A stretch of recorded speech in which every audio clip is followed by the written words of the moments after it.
Hello and welcome to today's MJ News Digest, April 18, 2021. How are you doing? Here are today's headlines. MJ versus Stevie Funk Sessions, Paris Jackson interview, new Not Conscious podcast, and Kurtis Blow interview. So, our first story. I did actually try and record this yesterday, but my laptop was updating. So this is kind of a day old. This is from Jambase. And this is regarding a live funk session, MJ versus Stevie, featuring an all-star cast, as well as Jesse Carmichael from Maroon 5. All proceeds of this were going to charity. So here's the flyer, MJ versus Stevie live stream. And this was all the proceeds go to the Boulder shooting victims and families via Colorado raising a healing fund. So as I said, this was actually this happened yesterday on the 17th, and you can actually buy tickets based on donations. I think they raised, let's just scroll back down, they started from $1 up to $1,000. Did you take part in this? If so, leave me a comment and let me know what it was like. I haven't been able to find this online anywhere, so I think it was a ticket only, but obviously they raised quite a lot of money. Okay, so our main story, and I'm going to read this in its entirety. This is an interview with Paris Jackson. This is from the Evening Standard. My love for my dad, my battle with addiction, and growing up in Neverland, Paris Jackson laid bare. As the child of one of the most famous men on the planet, model, actor, and now musician Paris Jackson could have become a celebrity brat, but instead she's a chilled bohemian with her own musical credentials. And this is written by Kevin E.G. Perry. Some lovely photos here. As I said, it's a really interesting article. Paris Jackson is tired of being told how normal she is. I don't like when they use the word normal when they're writing anything about the Jacksons. But anyway, apart from that, this is great. World famous from the moment she was born, Michael Jackson's only daughter says she's become accustomed to battling preconceived ideas about her character. I've had more than a handful of people tell me, wow, when I met you, I thought you were going to be a bitch, she says. The expletive barely passed her lips before she starts trying to reel it back in. Excuse my language. They're like, when I met you, I thought you were going to be a spoiled brat. While that's nice to hear, it's also like, oh, people already think that before they even meet me. A lot of times, I don't have a chance to show people who I really am. Now, aged 22, Jackson has taken a chance to show the world her true self, musically at least. Her debut album, Wilted, is a collection of melancholy indie folk inspired by the likes of Radiohead's Tom York and California band Grand Daddy. It's really good to see that months after the release of the album is still being promoted. And if you haven't heard the album, please listen to it. It's amazing. While that may sound like a far cry from her father's remarkable pop reverie, she counts his work among her influences too. I think he'll always influence everything I do in some way, whether it's subconscious or intentional, she reasons. I was around that creativity all the time, so I'm sure I learned a lot of what I have from that. It'd be really interesting to hear from Paris more about being around her father's creativity and how that impacted her. Oh, and I do like that. Is that a bassoon, a shirt, a blouse? It's a silk bassoon, £1,790. Wow. Jackson is speaking over Zoom from her publicist's house in LA, looking every inch the young bohemian. She wears a nose ring and a silk scarf loose around her neck, and from her left ear dangles a single earring in the shape of a guitar pick. Plumes of Nag Champa incense waft in front of her face. Oh, I do like a bit of Nag Champa. As she reminisces about the rich musical education her father gave her. I grew up listening to everything, she says, reading off a list that runs the gamut from Tchaikovsky to Motown via the film scores of Danny Elfman and Hans Zimmer. We listened to Kanye West around the house as well, she recalls. I was always singing growing up. It was cool seeing the look on my dad's face when he realised I could match pitch and harmonise. Oh, I'd love to see some home videos of Paris and Michael singing. Despite being offered this eclectic musical smorgasbord, that's a bit of a mouthful, Jackson and her brothers, Prince now 24 and Blanket now 19, didn't have a hard time picking their favourites. The Beatles and my dad, she says, without having to think. My brothers and I have always been massive fans of his music, obviously, but he was always very modest about it. He was very humble. And I guess that's one of the things I admire about Michael Jackson. There's the powerful king of pop and then that humble side he always had. Their family home, of course, was anything but. Jackson, whose mother is Debbie Rowe, a nurse and Michael's second wife, spent the first 7 years of her life on Neverland Ranch, her father's sprawling 2,700-acre estate in California that included its own amusement park, cinema and zoo. Despite being surrounded by the trappings of extraordinary wealth and success, Jackson says her father was careful not to spoil her and her siblings.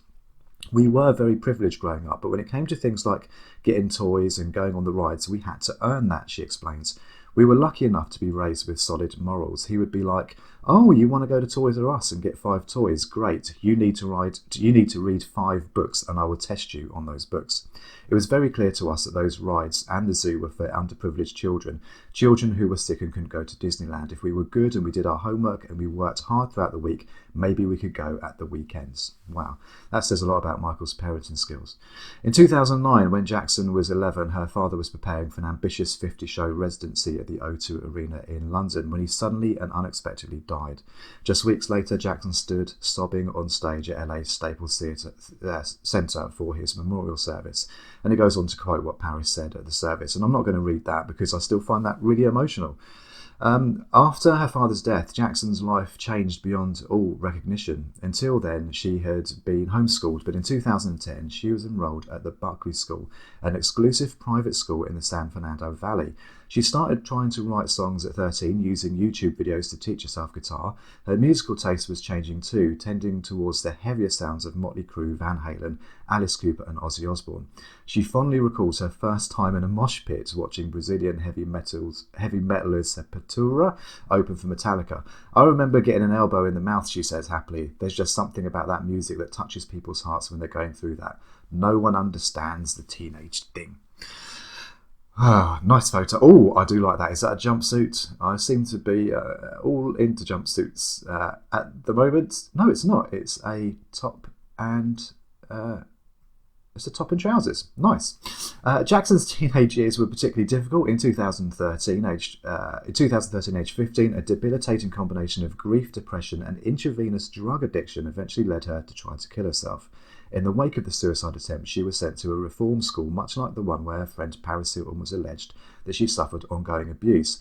When Hilton went public with her allegations last year, Jackson posted her support on Instagram and said, "As a girl who also went to a behaviour modification boarding school for almost 2 years as a teenager and has since been diagnosed with PTSD because of it and continued to have nightmares and trust issues, I stand with Paris Hilton and other survivors."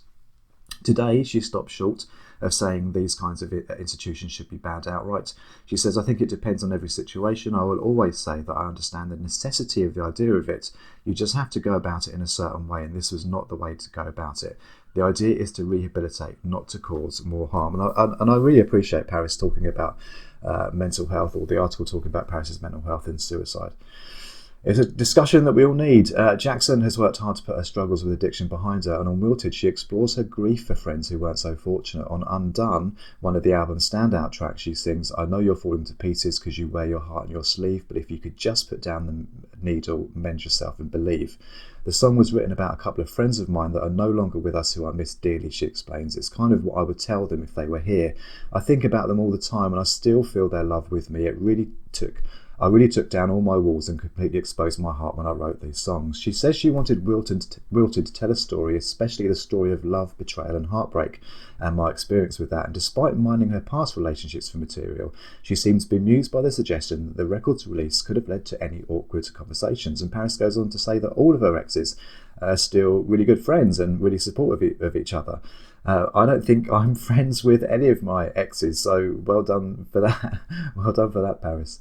Among those encouraging her musical endeavours is her godfather, Macaulay Culkin. "His musical taste is really cool," she says. "He listens to stuff like Devendra and the Orwells, so when I do stuff closer to that, I send it to him, and he's been really, really supportive."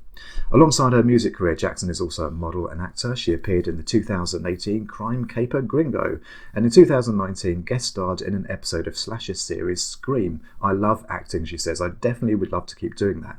And the modelling thing. The older I get and the more I do it, the more I start to actually understand fashion and the art behind it." Paris has come to terms with the incredible fame that was her inheritance, in part by using it to draw attention to causes she believes in. She credits her faith in the power of activism in part to her godmother Elizabeth Taylor. Paris is an ambassador for Taylor's AIDS Foundation, I didn't know that, but mostly to her father for bringing her up to be anything but a spoiled brat. I think a huge part of it was from my dad, whose work and his humanitarianism, she says, going back to the morals we were raised with, he instilled in us, do what you can to leave this place better than how you found it. That's in terms of the bigger stuff, the importance of the environment, human rights and the animal rights, but also things like if you go over to a friend's house and they cook you dinner, leave it better than you find it. Help them clean up. Paris, you're more than welcome to come round to mine for dinner if you've got to wash up afterwards. Jackson is happier now, she says, than she has ever been. I'm at a point in my life where it's the first time I've ever truly experienced self-love. She smiles. She credits her change in outlook to prayer, meditation, and perhaps most importantly, to the fulfillment of finding her own voice as a singer and songwriter. A big part of it is definitely the self-expression, she says. I'm accepting that this music thing, being a musician, is what I was born to do. Amazing interview, thank you. And just kind of following on from Paris talking about and opening up about her mental health and suicide, I recently rejoined the Not Conscious podcast. This time, we didn't talk about Michael Jackson. We spoke about suicide, a very deep conversation. This is a conversation about suicide awareness prevention. It's a conversation that needs to be had to lift that veil away from suicide. It's no longer a taboo word or subject. It's a subject that's very close to my heart. We talk about how to spot signs that someone may be going through suicide or suicidal ideation, what you can do to help that person, and how you can direct them to professional support. I would really appreciate if you could listen to it. As I said, we all need to demystify the word and subject of suicide, and I'll leave the link in the description. So our YouTube recommendation of the day comes from High Alt. This is an interview with Kurtis Blow, and the title is Michael Jackson invited me to a private party. He took me to a back room and told me, ooh. What exactly did Michael Jackson tell Kurtis Blow? Well, it's obvious that Kurtis was good friends with Michael for a time, and it's a really sweet interview, nice interview. I'll play a little bit of this, but leave the full video in the description. How does it feel to be the king of pop? And it's not, I miss my childhood. I miss being normal. You got to get ready for this, Kurtis. I can't go anywhere. I can't do anything. It's a nightmare. Actually, I can't. If I go to a restaurant, they got to shut the restaurant down. Everybody's going to want autographs, So you get ready for it. Get ready for it, because it's coming. And I was like, wow. And that's it for today's MJ News Digest. Thank you so much for watching, for listening. I really do appreciate it. Please like, comment and subscribe, because the best is yet to come.